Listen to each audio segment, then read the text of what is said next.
Hello, welcome to the Security Update with me, Hamse Daabjeerin. In this program, we will be covering for you the latest stories that matter security in the Horn and East Africa countries. Ahead on the program, U.S. President orders withdrawal of U.S. troops from Somalia.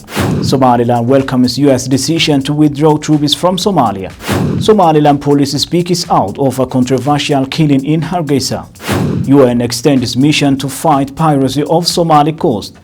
Air Djibouti crashes landing in Karowe of Puntland state of Somalia.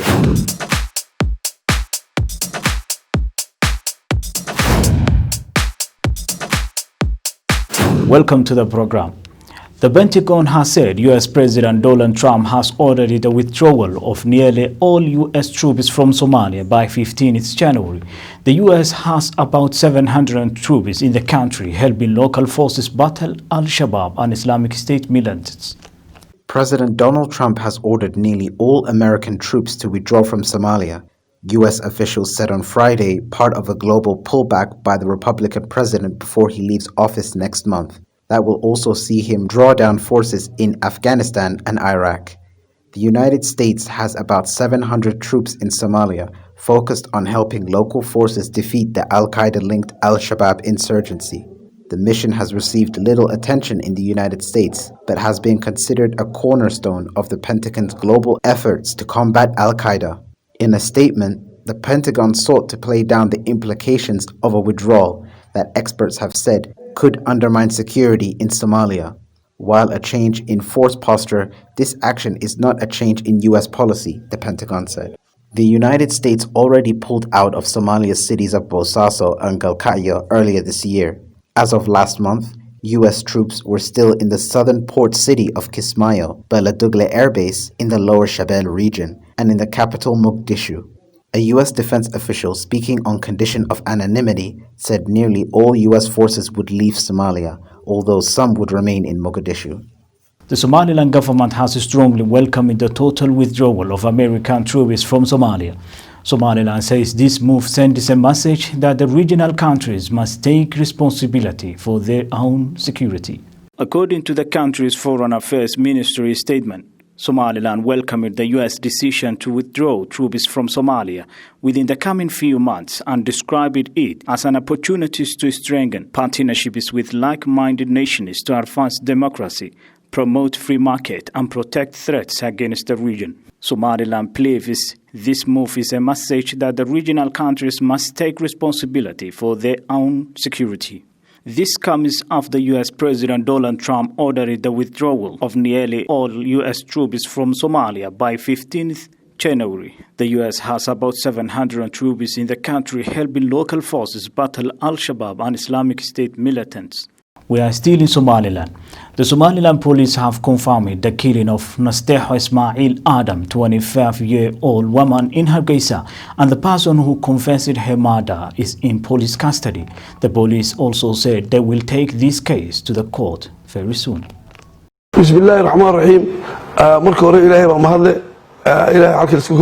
Somaliland police spokesman Faisal Hayes said that the man who confessed the murder of the woman is in the police custody. He identified the suspect as Nuh Ahmad Ismail, better known as Nuh Adani.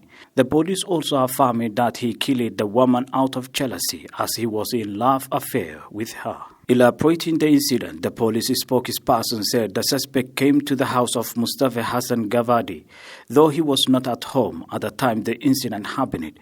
The slain woman opened the door. As she entered her room, the suspect man struck her twice in the park with an axe and fled the scene. An investigation done by the police, they apprehended the suspect.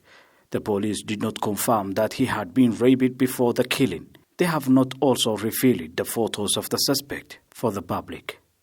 The spokesperson of the police accentuated they will take this case to the appropriate court and warned the public not to be misled in this case.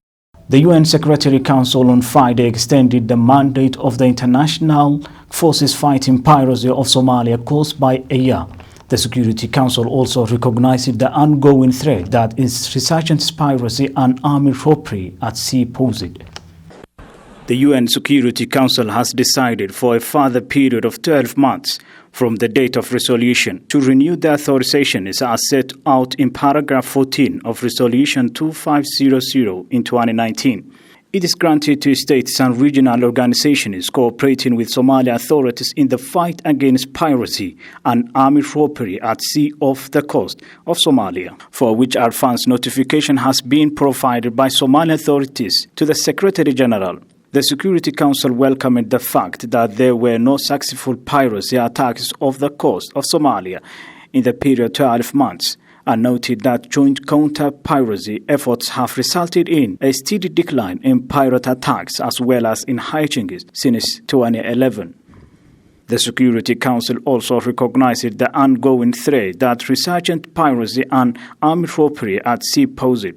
The Council also called upon the Somali authorities to make all efforts to bring to justice those who are using Somali territory to plan, facilitate, or undertake criminal acts of piracy and armed robbery at sea, and urged member states to assist Somalia at a request of the Somali authorities and with a notification to the Secretary General to strengthen maritime capacity in Somalia.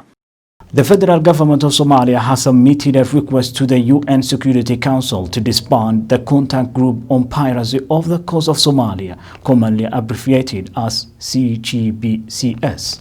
The group is an international governance mechanism established in New York on January 14, 2009, to facilitate the discussion and coordination of actions among states and organizations to suppress Somali piracy.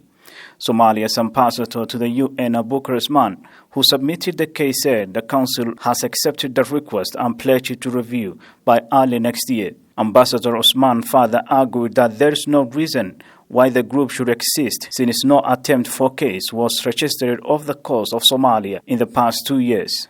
The neighboring Republic of Kenya has been elected to chair of the contact group on piracy off the coast of Somalia for a period of 2 years beginning January next year, but a new diplomatic move by Mogadishu could challenge Nairobi's quest. The developments come as two neighboring countries' diplomatic row escalated following Somalia's direction to kick out the Kenyan ambassador in the country while recalling its envoy in Nairobi for consultation over alleged domestic affairs interference by President Uhuru Kenyatta in Somalia. Somalia aviation officials have confirmed that all passengers and crew members aboard the Air Djibouti are safe and sound following an incident in Garowe. But we will be back more after the short break.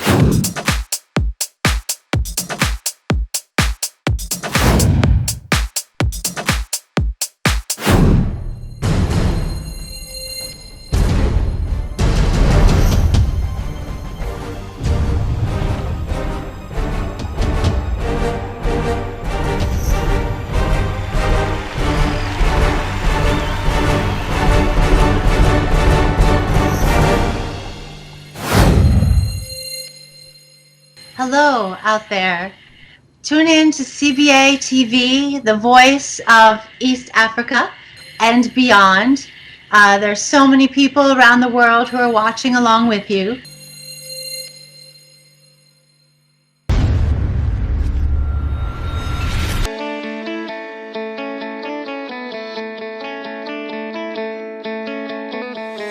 Welcome to QETC Qalam Educational and Technical Center. I am Ahmed Mohamed Ahmed. I am a student of Qalam Educational and Technical Center.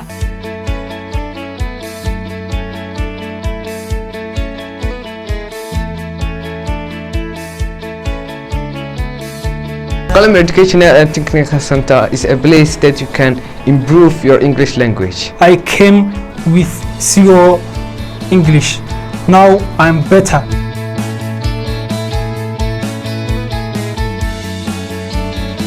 Come to Qalam Educational Technical Center. This will help you to improve your English, your listening, your speaking, your writing and reading. If you want to speak confidently without fearing, come and join Qalam and learn how to speak in front of thousand people without fear.